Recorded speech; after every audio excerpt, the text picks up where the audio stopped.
ವಿಧಾನ ಪರಿಷತ್ನಲ್ಲಿ ಸಚಿವ ನಾಗೇಂದ್ರ ರಾಜೀನಾಮೆಯ ಗದ್ದಲ ಜೋರಾಗಿ ನಡೀತಾ ಇರೋದು. ಸಿಎಂ ಡಿಕೆ ಶಿವಕುಮಾರ್ ಆಗಮಿಸ್ತಾ ಇದ್ದಂತೆ ವಿಪಕ್ಷಗಳ ಹೋರಾಟ ತೀವ್ರಗೊಂಡಿದೆ.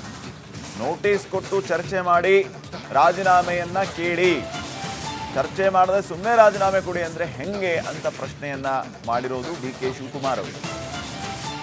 ವಿಧಾನ ಪರಿಷತ್ನಲ್ಲಿ ಸಿಎಂ ಡಿಕೆ ಶಿವಕುಮಾರ್ ಅವರು ಹೇಳಿಕೆ ಇದು.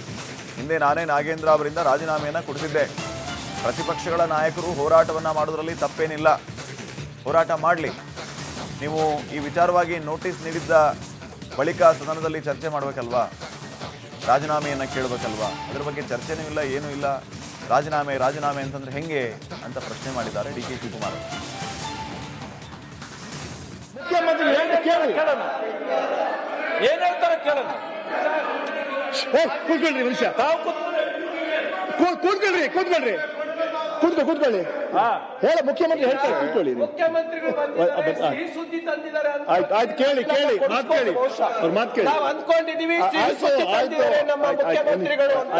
ಯಾಕೆಂದ್ರೆ ಕರ್ನಾಟಕ ರಾಜ್ಯದಲ್ಲಿ ರೈತರ ವಿಷಯ ಚರ್ಚೆ ಮಾಡಬೇಕು. ವಿರೋಧ ನಾಯಕರೇ ಮಾತಾಡೋಕೆ ಅವಕಾಶ ಹೇಳಿ.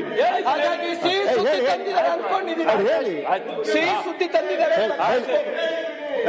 ಆಯ್ತಾ ಏನೇ ದಯವಿಟ್ಟು ಕೈ ಮುಗ್ದು. ಅಧ್ಯಕ್ಷರೇ, ಪ್ರಜಾಪ್ರಭುತ್ವದ ವ್ಯವಸ್ಥೆಯಲ್ಲಿ ಅವ್ರು ಹೋರಾಟ ಮಾಡೋದ್ರಲ್ಲಿ ನಮ್ದೇನು ತಕರಾರಿಲ್ಲ. ಅವ್ರು ಕೇಳ್ತಾ ಇದ್ದಾರೆ, ನ್ಯಾಯ ಕೇಳ್ತಾ ಇದ್ದಾರೆ. ನಾನು ಹಿಂದೆನೆ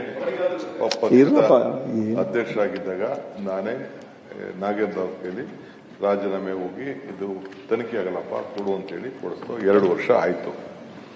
ನಾವು ಏನು ಬೇಕೋ ತನಿಖೆ ಮಾಡಿಸಿದ್ದೇವೆ. ಈಗ ಅವರು ರಾಜೀನಾಮೆ ಕೊಡಬೇಕು ಅಂತ ಕೇಳ್ತಾ ಇದ್ದಾರೆ. ಈ ರಾಜೀನಾಮೆ ಕೊಡ್ಬೇಕಾದ್ರೆ ಕೇಳಲಿ, ಒಂದು ನಿಮ್ಮನ್ನು ನೋಟಿಸ್ ಕೊಟ್ಬಿಟ್ಟು ನಾವು ಚರ್ಚೆ ಮಾಡಿ ಏಂತಕ್ಕೆ ರಾಜೀನಾಮೆ ಕೊಡಬೇಕು, ಏನೇನು ಕಂಡು ಹಿಡಿದ್ರು, ಅವ್ರ ಹತ್ರ ಏನೇನು ಮಾಹಿತಿ ಇದೆ, ಅವ್ರಿಗೇನು CBI ಅವ್ರು ಏನು ಕೊಟ್ಟರು, ED ಅವ್ರು ಏನು ಕೊಟ್ಟರು, SIT ಏನು ಕೊಟ್ಟರು, ಅದೆಲ್ಲ ಕೂಡ ತಂದು ಜನ ಮುಂದೆ ಇಟ್ಟು ಜನರಿಗೆಲ್ಲ ಗೊತ್ತಾಗಿ ಇದಕ್ಕೋಸ್ಕರ ನಾನು ರಾಜೀನಾಮೆ ಕೇಳ್ತಾ ಇದ್ದೀನಿ ಅಂತ ಅಟ್ಲೀಸ್ಟ್ ಮಾಡಿದ್ರೆ ಆ ಸ್ಥಾನಕ್ಕೆ ಇವರೆಲ್ಲ ಸಂವಿಧಾನ ಪೀಠದಲ್ಲಿ ವಿರೋಧ ಪಕ್ಷದ ನಾಯಕರಿದ್ದಾರೆ, ಅವರೆಲ್ಲ ಅವಕಾಶ ಇದೆ. ಅದು ಬಿಟ್ಬಿಟ್ಟು ಚರ್ಚೆನೂ ಮಾಡಲ್ಲ, ಬಾವಿಗೂ ಬರಲ್ಲ, ನೋಟಿಸು ಕೊಡಲ್ಲ. ಇದನ್ನ ರಾಜೀನಾಮೆ ಕೊಡಿ ಅಂತಂದ್ರೆ ಇದು ನಾವು ಹಾಕೊಟ್ರಂತ ಒಂದು ಪದ್ಧತಿ ಮೇಲೆ ಇಲ್ಲಿ ನಾವು ಕೆಲಸ ಮಾಡ್ತಾ ಇದೀವಿ. ಸೊ ಎಲ್ಲಿ ನಡೆದಿದೆ ಈ ರೀತಿ? First time without giving A notice ಇದ್ರ ಬಗ್ಗೆ ಕೇಳ್ತಾ ಇರೋದು ಇದು ಸರಿ ಇಲ್ಲ. ನಾನು ವಿರೋಧ ಪಕ್ಷದ ನಾಯಕರಿಗೆ ಎಲ್ಲರೂ ಕೇಳ್ತಾ ಇದ್ದೀನಿ, ಒಂದು ನೋಟಿಸ್ ಕೊಡಿ, ಚರ್ಚೆ ಮಾಡೋಣ. 1 ದಿನ 2 ದಿನ ಬೇಕಾದ್ರೆ ಏನೇನು ಅನ್ಯಾಯ ಆಗಿದೆ, ಯಾವ ರೀತಿ ಆಗಿದೆ ಅನ್ನೋದನ್ನ ಕಂಪ್ಲೀಟ್, ಇದು ಒಂದೇ ಅಲ್ಲ, ಬೇಕಾದಷ್ಟಿದೆ. ನಾವು ಬೆಳಕು ಚೆಲ್ಲಕ್ಕೆ ಅವಕಾಶ ಇದೆ, ಅವರು ಬೆಳೆದ. ನಾನು ಅವ್ರಿಗೆ ಕನ್ವಿನ್ಸ್ ಆದ್ರೆ ತೀರ್ಮಾನ ಮಾಡಲಿ. ನಾನು ಯಾಕೆ ನಾಗೇಂದ್ರ ಅವ್ರನ್ನ ಸಂಪುಟಕ್ಕೆ ಸೇರಿಸ್ಕೊಂಡಿದ್ದೀನಿ ಅಂತ ಖಂಡಿತ ನಾನು ಹೇಳ್ತೀನಿ. ಅವ್ರು ಸಮಾಧಾನ ಆಗಲಿಲ್ಲ ಬೇಕಾದ್ರೆ ಮುಂದುವರ್ಸ್ಲಿ.